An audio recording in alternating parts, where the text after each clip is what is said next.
Olá e bem-vindos. Hoje a gente vai mergulhar fundo em uma obra fascinante. Helena de Machado de Assis. Pois é, e quando a gente fala em Machado, logo vem à cabeça Dom Casmurro, né? Os Olhos de Capitu. Exatamente. Mas Helena é de uma fase anterior, a romântica.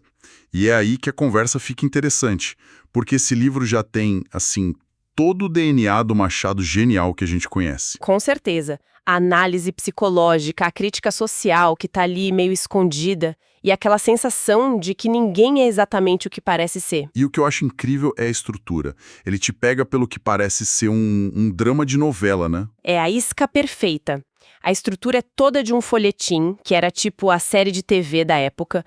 Histórias em capítulos, cheias de segredos de família, amores proibidos. Tudo para fazer o leitor voltar na semana seguinte. Isso.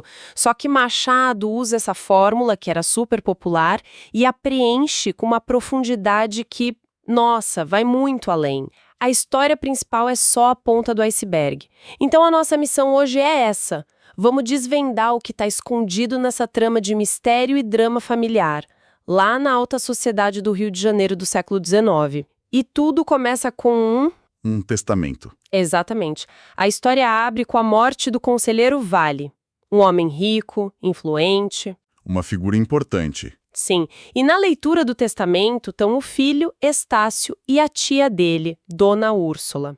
E aí, no meio da formalidade, Machado joga a primeira bomba. Que é a tal cláusula inesperada. Uma cláusula que reconhece uma filha natural do conselheiro. Uma moça chamada Helena, que até então vivia num colégio, sabe? Longe de tudo. E o pedido do pai no testamento é bem direto, né? Não é só um reconhecimento. Não mesmo. Ele exige que ela seja levada para casa, seja tratada como filha legítima e, claro, que receba parte da herança. Imagina o climão que ficou na sala. Foi um terremoto. E aqui a gente já vê a genialidade do Machado. A reação dos personagens diz tudo. De um lado, você tem a Dona Úrsula. A tia. Isso. Ela é a personificação da tradição, do decoro. Para ela, aquilo é um escândalo. A Helena é uma intrusa, uma ameaça à moral da família. A reação dela é totalmente visceral. É a defesa da ordem social, né? Perfeito. E do outro lado está o Estácio, o filho legítimo. Ele tinha todo o direito de ficar revoltado. Mas ele não fica. Ele é o oposto. Ele é guiado por um ideal de honra. A última vontade do pai, para ele, é sagrada. Então ele não só aceita, como se torna o maior defensor da Helena. Então esse choque inicial entre a tia, que representa o preconceito, e o sobrinho, com o dever moral, isso já cria tensão da história. Cria toda a tensão da primeira parte. É fantástico. Ok, então temos essa bomba. E como é a chegada da própria Helena, a causa disso tudo? Ah, ela entra como um anjo de perfeição calculada. É linda, culta, elegante, toca piano, desenha, fala francês. A dama perfeita da sociedade. Na superfície, sim, mas Machado, muito sutilmente, já planta a dúvida. O próprio Estácio, mesmo encantado, percebe no olhar dela uma coisa que o incomoda. Uma curiosidade sonsa e suspeitosa reserva. Então não é aquela pureza ingênua que se esperaria. É quase uma performance, né? Exato. É como se ela estivesse sempre observando, medindo o terreno. E ela usa essa perfeição com uma inteligência emocional incrível para conquistar o espaço dela. E como ela faz isso com a tia, com a Dona Úrsula, que a rejeitava tanto? E é ponto de virada. A tia adoece gravemente e Helena vira uma enfermeira incansável. Passa noites em claro, cuida dela com um carinho filial. E isso quebra a resistência dela. Derrete o coração da velha senhora. É quando ela finalmente aceita Helena com um beijo verdadeiramente maternal. A fortaleza foi conquistada por dentro. E enquanto ela conquista a tia, o que acontece com o irmão, o Estácio? Aí é que o nó da história começa a apertar de verdade. A relação deles vai muito além de um afeto de irmãos. Ah, Eles passam horas conversando, cavalgando. Ele fica completamente fascinado por ela. Vê nela o seu ideal de mulher, sabe? Uma graça pensadora. e ela corresponde a isso? Tudo indica que sim. O problema é que, perante a sociedade, eles são irmãos. Esse afeto crescente é o centro emocional da história e, ao mesmo tempo, uma bomba relógio. Até aqui, parece que as coisas estão se ajeitando. Mas, sendo Machado, a gente sabe que a calmaria não vai durar. Onde a fachada começa a rachar? Exatamente quando o tabuleiro fica mais cheio. Machado introduz novos personagens que vão complicar tudo. Primeiro, a Eugênia, que é a noiva do Estácio. Ah, claro, a noiva. Ela é o oposto da Helena. Bonita, rica, Mas, completamente superficial. A maior ambição dela é ser a rainha da noite num baile. ela é o produto daquela sociedade. Exatamente. E junto com ela vem o pai, o Dr. Camargo. E esse, sim, é uma figura bem mais perigosa. Por quê? Ele é frio, calculista, um mestre da manipulação. O único objetivo dele é garantir que a filha se case com o rico Estácio. E ele percebe essa proximidade entre Estácio e Helena. E vê como uma ameaça direta aos planos dele. Camargo é o grande antagonista que não usa a força, mas a arma mais poderosa da época, a informação, a ameaça de escândalo. E ainda entra mais uma pessoa nessa equação, né? O amigo do Estácio. Sim, o Luiz Mendonça. Ele volta da Europa, é mais extrovertido que o Estácio e, claro, se apaixona pela Helena. O que, na teoria, seria a solução perfeita. Perfeita. O melhor amigo casa com a irmã, a fortuna fica na família, Helena tem um destino honroso, Estácio fica livre para Eugênia. Socialmente, seria um checkmate. Só que não é tão simples. E é aí que o comportamento da Helena começa a ficar estranho, certo? Exato. Estácio, que já sente um ciúme que ele nem sabe nomear, começa a notar coisas. Helena recebe uma carta misteriosa que a deixa super abalada.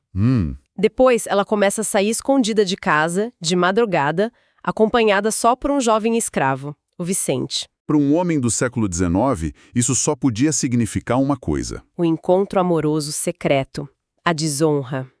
E é aí que o Dr. Camargo entra com seu jogo sujo. Ele descobre alguma coisa? Ele a segue e descobre que ela visita uma casinha pobre, isolada, que tem uma bandeira azul na frente. Ele não sabe o que acontece lá dentro, mas ele sabe que é um segredo. E usa isso contra ela. Ele a chantageia. Ou ela ajuda a apressar o casamento do Estácio com a Eugênia, ou ele expõe o segredo dela para todo mundo. Nossa, é uma tática assustadoramente atual. Usar o segredo de alguém, a vida pessoal, para obter uma vantagem. A gente vê isso hoje o tempo todo. Pois é, a ferramenta muda, né?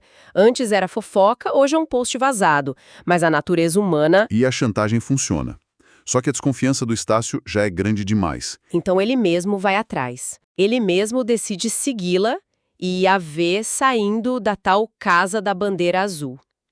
A dúvida se torna insuportável e, no impulso, ele entra na casa. Com que desculpa? Diz que feriu a mão e precisa de ajuda. E lá dentro ele encontra um homem. Um homem de aparência humilde, mas com modos cultos e dignos, chamado Salvador. E a confrontação final entre ele e a Helena, como é? Ele grita, ele acusa. Aí vem o toque de gênio do Machado.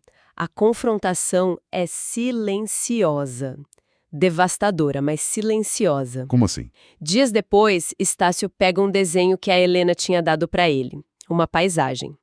E com a ponta do dedo, ele só aponta para um detalhe minúsculo no canto. A Casa da Bandeira Azul. Exato. A violência toda está nesse gesto. É puramente psicológico. E a reação dela? É uma confissão sem palavras. Ela empalidece, treme. Para o Estácio e para a dona Úrsula, que vê a cena, a conclusão é óbvia. Helena tem um amante. A honra da família está destruída. Mas a verdade é muito mais chocante do que isso, né? Muito mais chocante. Através de uma carta e da confissão do próprio Salvador ao padre da família. A verdade vem à tona. Que é... Salvador é o verdadeiro pai de Helena. O quê? Então o conselheiro Vale não era o pai biológico? Não. Ele era um protetor. Ele amou a mãe da Helena, Ângela, mas ela amava o Salvador. Quando o Salvador, em desespero financeiro, as abandonou, o conselheiro as acolheu e prometeu cuidar da menina. Nossa! Então o testamento foi um ato de caridade. Isso. Não de paternidade. Peraí, se eles não são irmãos, então o grande problema desapareceu, certo?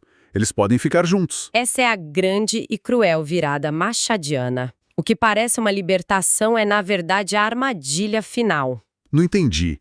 Por que uma armadilha? Porque o obstáculo do incesto, que era biológico e moral, ele some, mas ele é substituído por um obstáculo ainda maior, o social. Ah! O amor entre eles, que antes era implícito, reprimido, agora se torna real, explícito.